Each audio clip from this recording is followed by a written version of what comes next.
원자의 전기력입니다. 원자와 전기력. 원자의 구조에 대한 얘기를 좀 잠깐 좀 얘기해 봅시다.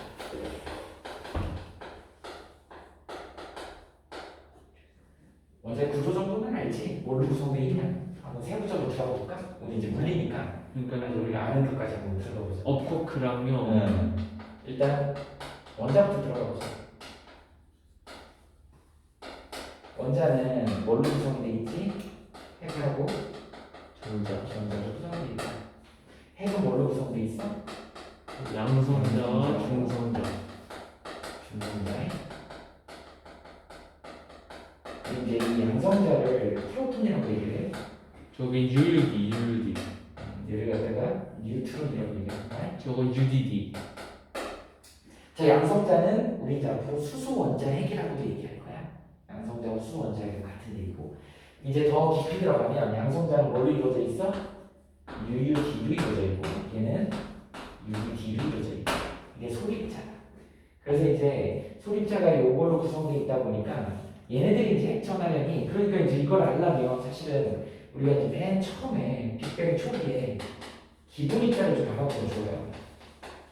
이거 정리된 책이 별로 없기 때문에 정리 한번 해야 돼. 기본 입자에는 뭐뭐 있어? 그 뮤원 아니 이게 아니라 소립자가 있고요. 그 다음에 정입자가 있어. 그 소립자를 뭐라 그러냐면 뭐라 그러지? 쿼크 이렇게 얘기하죠. 정입자를 우리는 뭐라고 해요? 보선. lep톤이라고 해요. 보선 아니었어요? 아니 이렇게 됩니다. 그래서 이제 소립자는 뭘로 이루어져 있냐면 쿼크하고 다운쿼크가 있고 상식이 그냥. 그 다음에 얘는 스트레인지. 참. 그 다음에 스트레인지. 또 뭐 있죠? 그 야르톤 토크. 그 다음에 너탕 있죠? 이렇게 있다. 그 다음에 이제 그러다 보니까 얘네들 참 탑이 플러스 3분의 2의 전달량을 갖는 거야. 선생님 그럼 다른 입자랑 다른 게 뭐예요? 뭐가 다르다? 그러니까 업이랑 참이랑 탑의 차이가 뭐예요? 그 이제 그거는 기준을 그렇게 잡고 그 차이는 모르고 우리가 얘네들이 이런 종류들이 있다 이제 이렇게 얘기를 하는. 선생님도 그것까지는 기술이 잘 몰라요. 그 다음에 나온초인지 겉함은 얘네들이 전달량이 마이너스 3분의 1의 전달량을 갖는 거야. 이런 특징을 갖고 있습니다. 그 다음에 이제 경입자 중에는 전자가 있어. 전자 굉장히 가볍죠. 그 다음에 이제 전자 중성미자가 있어. 얘는 이제 표시는 뮤라고 이렇게 표시하고 전자 이렇게 표시하고. 그 다음에 이제 뮤온이라는 게 있어. 뮤온 우리 배운 기억나지? 그 빛의 속도에 가까운. 그래. 지표면에서 뮤온 같이 할 때 그 뮤온이야. 그 다음에 뮤온 중성미자가 있어. 이렇게 표현하죠. 맨 마지막에 발견이 전자 아니구나. 타우래요, 타우. 그래서 타우 중성미자도 있어. 타운은 뭐 하는 애예요? 그건 이제 잘 모르겠을 거예요. 이런 종류가 있다. 분리만 좀 해야 됩니다. 그래서 전자, 뮤온, 타우 같은 경우가 얘가 마이너스 1의 전하량을 하죠. 얘는 따닥 중성이죠? 그러니까 전하량이 0이야. 근데 우리가 이제 고1 수준에서 이제 통합과학에서 배우던 그 빅뱅 우주론에서 나오는 거, 빅뱅 우주론에서는 요 세 개만 나오잖아요. 업크로크하고 다운크로크하고 전자만 나오고 요것만 나오고 모든 과정에서는. 그래서 여기 보면 이게 업크로크고 다운크로크야.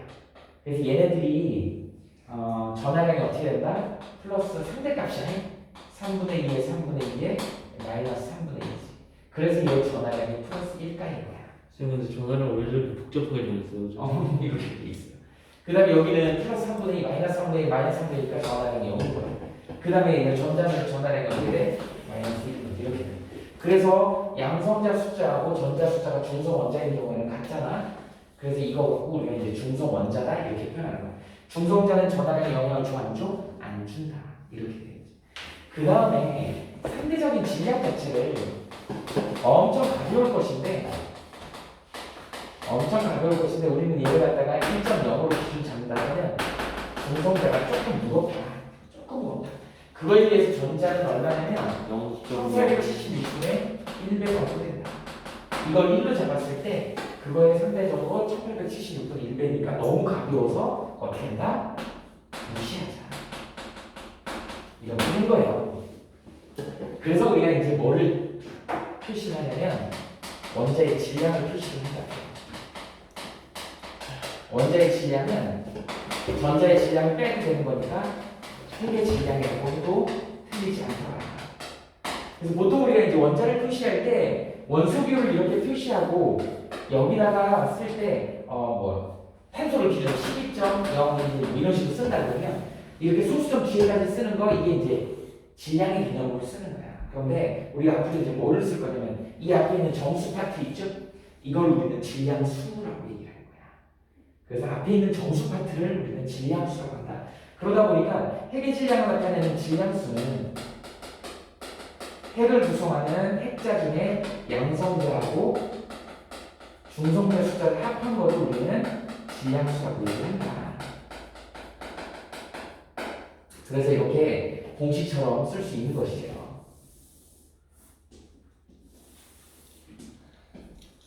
그리고 이제 우리 앞부분에서 배웠던 핵반응에서는 이 질량수가 보존이 된다. 그래서 질량수 보존 법칙이라고 얘기를 했던 거야.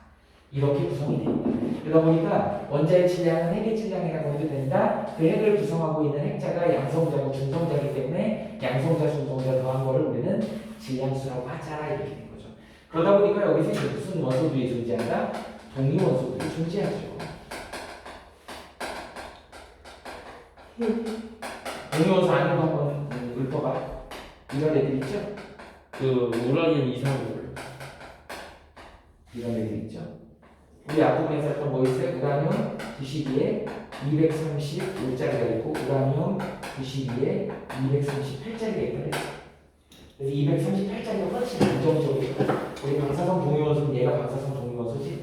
무거운 원소 같은 경우는 양성자 수하고 중성자 수가 중성자 수가 한 양성자 수의 1.5배 정도 딱 되면 되게 안정적이야. 그걸 벗어나면 핵붕괴가 잘 일어나는 방사성 동위원소가 그럼 우라늄 이상팔 저거는 그러니까 얘가 몇 대 얼마 정도 되는데 얘가 140대 한 1 정도의 비율입니다. 자연계. 선생님 그러면 우라늄 이상팔은 뭐 그냥 평범한 평범한 그냥 원소, 안정적인 원소. 거기 2, 3, 5는 핵붕괴가 잘 일어나. 근데 이게 지금 몇 퍼센트니? 0. 몇 퍼센트지? 그래서 우리 저준위 또는 저농도 우라늄이라고 하죠. 저농축 우라늄. 들어봤지? 저농축 우라늄으로 만드는 게 몇 퍼센트야? 4%야. 그래서 우라늄 2, 3, 5짜리를 4%까지 농축시키는 걸 우리는 저농축 우라늄이라고 얘기합니다. 그 이상 되면 이제 고농축 우라늄이 되는 거고 이렇게 되는 거죠. 우리가 이제 원자력 발전에 쓰는 게 이건 저농축 우라늄 같은 애들 쓰는 거야. 이거 농축시켜서. 그래도 농축시킬 때 뭐 SF6 뭐 이런 물질을 씁니다. 뭐 그런 거 있는데 뭐 어쨌든 동위원소가 이런 성질을 갖다가 뭐가 다르냐? 중성자 숫자가 다릅니다. 중성자 숫자가 달라서 우리 질량수가 다른 애를 우리 뭐라고 한다? 동위원소라고 한다. 그게 아까도 얘기했지만 한 20번 밑으로는 양성자 대 중성자 수가 1대1 정도 되면 안정해. 근데 20번 이후에 이제 무거운 원소 같은 경우는 1대 1.5 정도 돼야 돼. 중성자 숫자가 훨씬 더 많아야지 핵의 안정성에 기여를 한다. 이게 빼보면 정확히 얘는 한 1.5배 될 건데 얘는 1.5배가 안 되겠지. 3개가 부족하지. 그러니까 불안한 거야. 그래서 자꾸 불안정해서 깨지게 된다. 그러면서 핵반응을 일으키는 걸 우리는 이용해가지고 원자폭탄을 만들고 핵발전을 하는 것이에요. 그래서 반응하는 게 이제 핵반응이다. 그러다 보니까 원자를 구성하는 기본 입자가 이렇게 구성이 되어 있고 그 다음에 이제 여기에 또 하나 더 있다 그랬지 우리 빅뱅구조라에서 여기 있죠? 뭐가 더 있지? X 입자예요. X 입자를 한 얘기 뭐라 그랬지? 뭘 했어?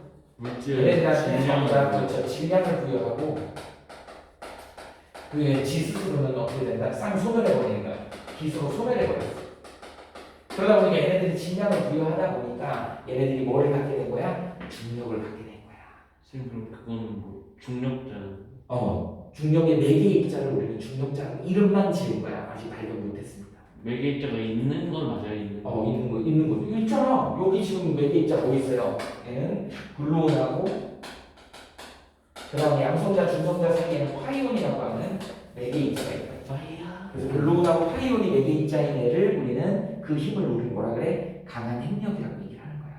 그다음에 이제 여기 전자하고 여기 이제 전자가 관여하면서 약한 행력이 있어. 거기에 이제 있는 애가 아까 얘기했던 W 보손하고 Z 보손이라고 하는 이런 네 개 입자들이 있어요. 이런 애들이 얘기하는 그런 애들을 우리는 뭐라고 하나? 이거 이제 베타 분계죠. 베타 플러스 마이너스 분계. 그리고 그 베타 플러스 마이너스 분계 혹시 들어봤니? 저는 근데 저번 시간에 내가 잠깐 설명해주고 하셨었어요. 어떻게 된다 해서 수소가 중성자가 되는 거, 중성자가 수소가 되는 거. 빅뱅 초기에는 이런 일이 많이 일어났다 그랬지. 얘가 어떻게 생겼어? 1, 1짜리고 얘가 0, 1짜리고 얘는 1, 1짜리고 0, 1짜리니. 자, 전해량 보존 법칙에 의해서 이렇게 들어가게 되면 여기에 누가 있어야 된다는 얘기니? 2에 플러스 1이 있어야 된다. 얘는 어떻게 되는 2에 마이너스 1이 있어야 되는 거죠. 이렇게. 전자의 질량은 거의 0에 가깝고 근데 전자가 플러스 1짜리도 있고 마이너스 1짜리도 있더라. 이게 우리가 생소한 양전자라고 하는 베타 플러스입니다. 얘는 우리 이제 그냥 전자라고 하죠. 전자는 베타 마이너스를 얘기해요.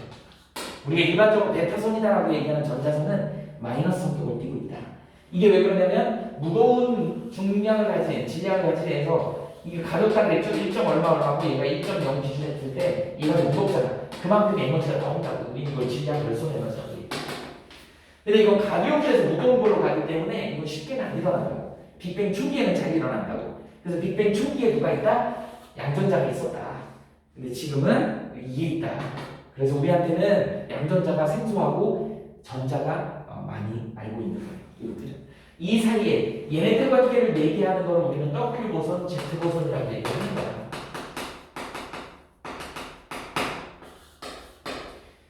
이렇게 되는 거죠. 그래서 이걸 우리는 얘네들 사이의 상호작용을 뭐라고 하나? 약한 상호작용. 양력 이렇게 얘기해요. 어쨌든 핵 속에 들어요. 강한 핵력하고 약한 핵력을 통틀어서 우리는 핵력이라고 얘기하는 거예요. 그 다음에 이제 안에 들어있는 핵, 양성자로 인한 플러스하고 바깥에 있는 전자하고서 끌어당기는 걸 뭐라 그래? 전자기력 이렇게 얘기해요. 그 중에 우리가 오늘 배울 전기력이 들어있는 거. 그래서 쿨럼펄스로 그렇게 얘기 많이 하죠. 이 힘 생각보다 작습니다. 이 핵력에 비해서는 이게 바로 매개 입자 누구예요? 광자.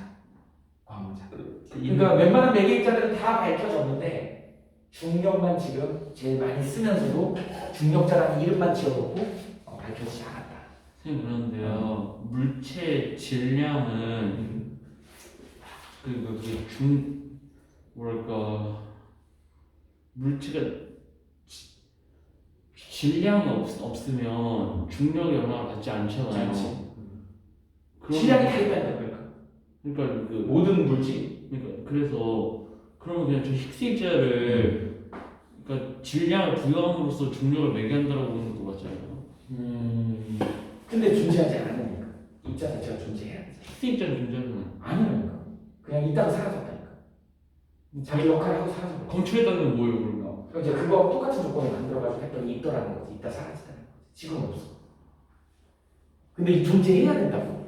그러니까 지금 중력자라는 게 있다 그러면 그거 존재한다는 걸 밝혀야 되는 거예요. 그러니까 만약에 힉스입자가 중력의 매개입자였으면 지금도 존재해야 되는데 지금은 존재하지 않고 인위적으로 만들어서 낼수 있으니까 쟤는 중력 매개입자가 아니고 중력자라고 가치를 가진 입자가 뭔가 분명히 있는데 발견을 못한 거예요. 그걸 못 찾겠다. 근데 그냥 매개입자가 없을 수도 있겠죠.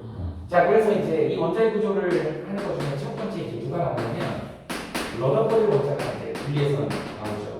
선생님, 근데요 아무리 무빙이 피고 있다고 해도 너무 높은데 걱정이 되는데요.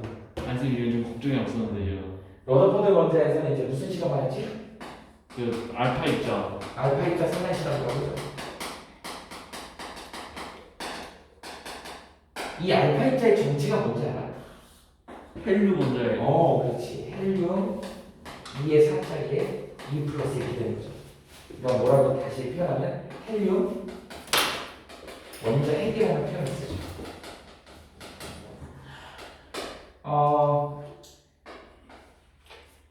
이렇게 나두로 이렇게 생긴 실험 장치에다가 뭐 라듐이나 라돈 같은 방사능 물질을 갖다가 방사성 동요수를 여기다 놓으면 얘가 이제 핵붕괴를 통해갖고 여기서 뭐가 나오니? 감마선이 튀어나오는 거예요. 굉장히 센 감마선이 나온다. 그리고 여기다 이제 전기장을 걸어주는 거야. 플러스하고 마이너스를 이렇게 걸어주면 이쪽으로 휘가락 꺾이는 애가 있습니다. 이렇게. 그 다음에 이게 두리뭉실하게 꺾이는 애가 있어. 두리뭉실하게 꺾이는 애를 우리는 뭐라 그런다? 알파선이라고 해. 휘가락 꺾이는 놈을 베타선이라고 해.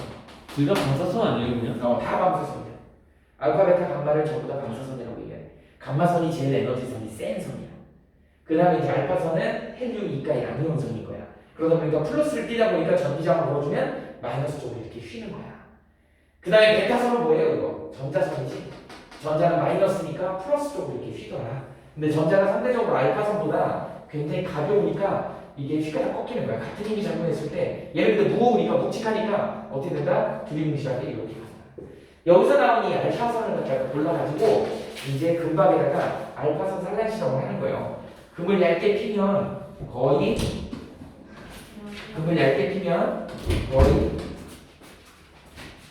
원자 수준을 높여주죠. 그래서 이 뒤에다가 이제 스크린을 장치를 하는 거예요. 이렇게. 스크린을 이렇게 장치해가지고 여기다가 이제 알파선을 쪼이는 거죠. 쪼였더니 어떤 결과가 나오냐? 이 이전에 러더퍼드 이전에 누가 있었어요?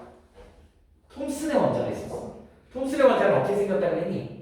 플럼푸딩 모델이라고 그랬어. 이렇게 있으면 원자가 있으면 그 안에 전자들이 콕콕콕 이렇게 박혀 있다고 생각했거든.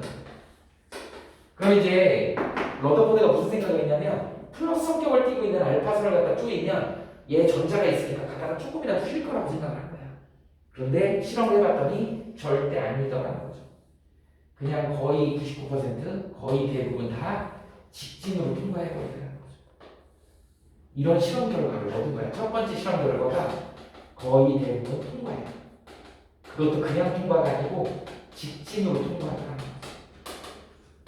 이렇게 거의 대부분 직진으로 통과했다는 걸로 이 원자 속이 어떻게 돼 있어? 텅 비어 있다는 걸 알 수 있는 겁니다. 사실 원자가 속이 텅 비어 있어. 지금 그럼 저희가 그렇지, 우리 텅 비어 있는 거야. 저희가 98% 비어 있는 비어 거예요. 있는 거예요. 근데 이제 이게 밀도가 이렇게 있다 보니까 빛이 투과를 못 해가지고 우리가 이렇게 보이는 거야, 현상이. 와, 근데 원자 수준으로 봤을 때는 완전히 속이 텅 비어 있다고 봐도 와, 어떻게 98%를 못 들면 어떻게 와? 이렇게 해서 이런 표현이 나옵니다. 텅 비어 있어요. 그 다음에 두 번째, 얘가 간혹 가다가 한두 개가 이상하게 튕겨나가더라는 거예요. 빗나가더라는 거지. 그래서 빗나가더라. 그러니까 빗나간다는 얘기는 내부 센터에 뭔가 플러스 성격을 띠고 있는 뭔가 있다는 얘기죠. 왜? 내가 쏴준 알파선이 헬륨, 이가 양이온선이기 때문에 플러스하고 반발을 한다. 그래서 튕겨나갈 것이다. 그 다음에 세 번째 이제 뭐 할 거야? 정반대로 튀어나오는 애도 사실은 좀 있더라. 아주 극소수지만. 그래서 정반대편으로 튀어나가는 애가 있고, 이 정반대편으로 튀어나간다는 얘기는 여기 가운데 있는 센터에 있는 이 내부에 있는 애가 굉장히 질량이 클 것이다. 질량이 큰 뭔가가 있는 거야. 왜? 핵이 원자가 그대로 유지되면서 여기에 쏘여준 알파선이 퉁퉁퉁 튀어나오는 걸 보면 뭐가 좀 문제가 있는 거죠. 그 안에 질량이 큰. 그래서 크기는 굉장히 작으면서, 즉 부피가 굉장히 작으면서 질량이 굉장히 크다 보니까 우리는 뭐라고 표현을 하냐면 부피분의 질량이 밀도잖아. 밀도가 큰 뭐가 발견이 된 거야? 원자 핵을 발견하게 된 거야. 이렇게 된 거죠. 그래서 러더버드는 뭐를 발견한 거다? 원자 핵을 발견하게 된 거다. 그래서 무슨 모델을 만들었어요? 이렇게 핵을 중심으로 해서 그 바깥을 전자가 빙글빙글 도는 원운동을 한다, 이렇게 표현했어. 이거 러더버드의 원자가 되는 거죠. 자, 그 다음에 이제 두 번째, 우리가 관심 있는 게 보어의 원자죠. 뭐 러더버드, 보어 전부 다 같은 실험실에 러더버드가 보어의 스승이야.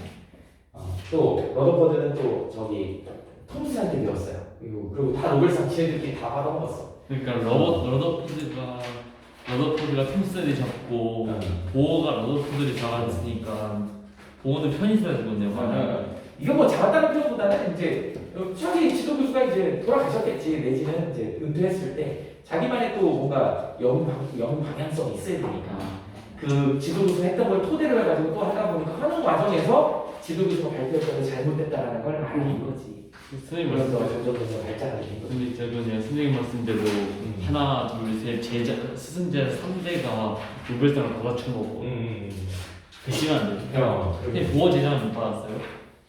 그 친구는 이제 보호 지금은 보호는 이제 양자역학적인 개념을 많이 도입을 한 사람 중에 하나야. 그래서 보호가 무슨 생각을 했냐면 수소원자 스펙트럼을 실험을 합니다.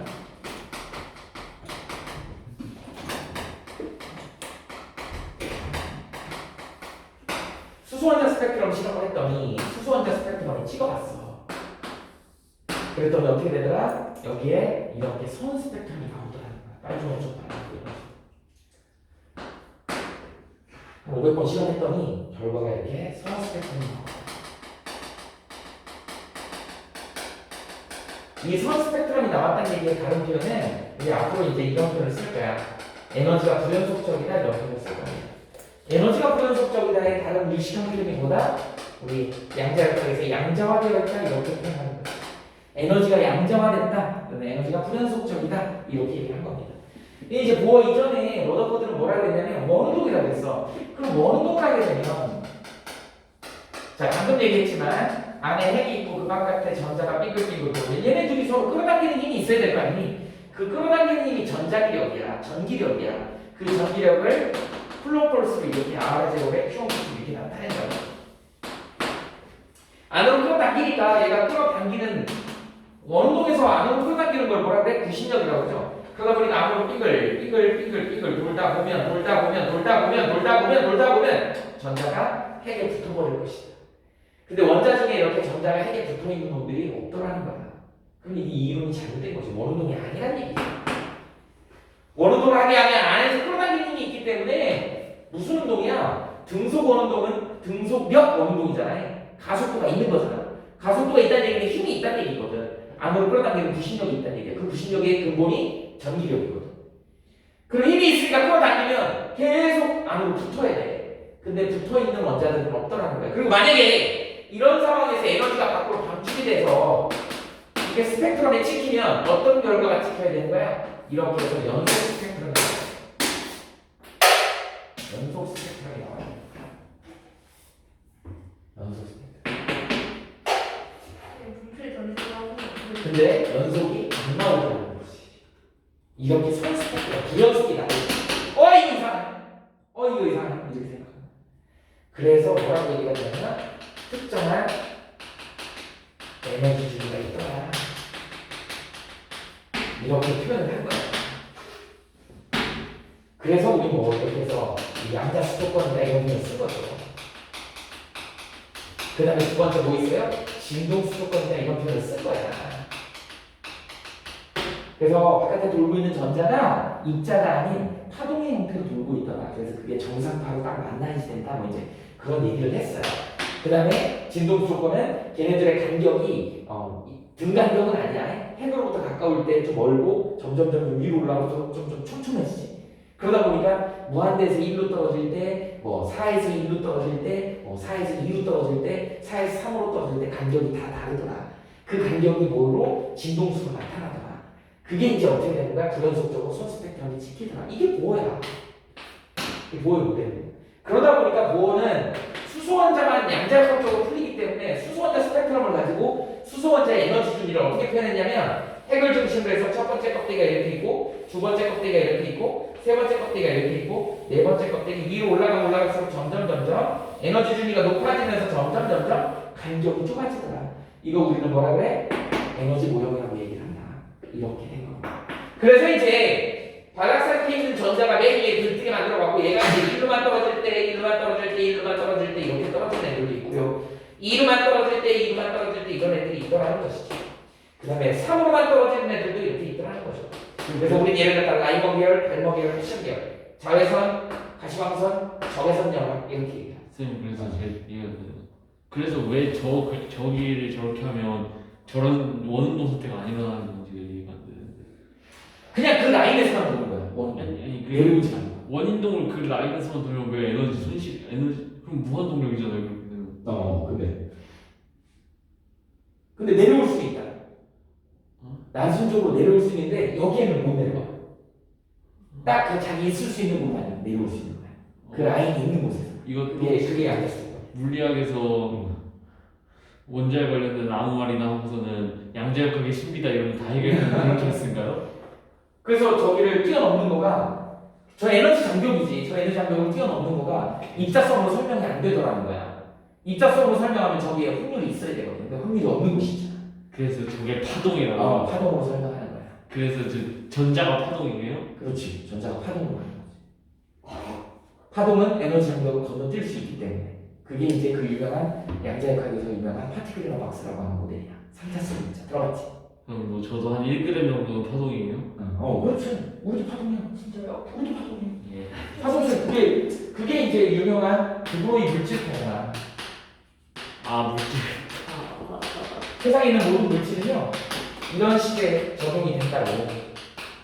T는 뭐 H는 뭐예요? 운동량분의 플랑크 상수예요. 선생님 저 그냥 시우기 이건 파장. 이거 한 가지나 먹고 람다. 이거 들리자 거꾸로 영어로는 아니죠. 문자로는 람다라고 람다. 근데 저희도 파동이면은 저희가 파동이면 그러니까 파장 질량이 일정할 때 물체의 속력과 파장의 곱이 일정하다는 거죠. 그게 드브로이 물질파로 되게 유명한 식입니다.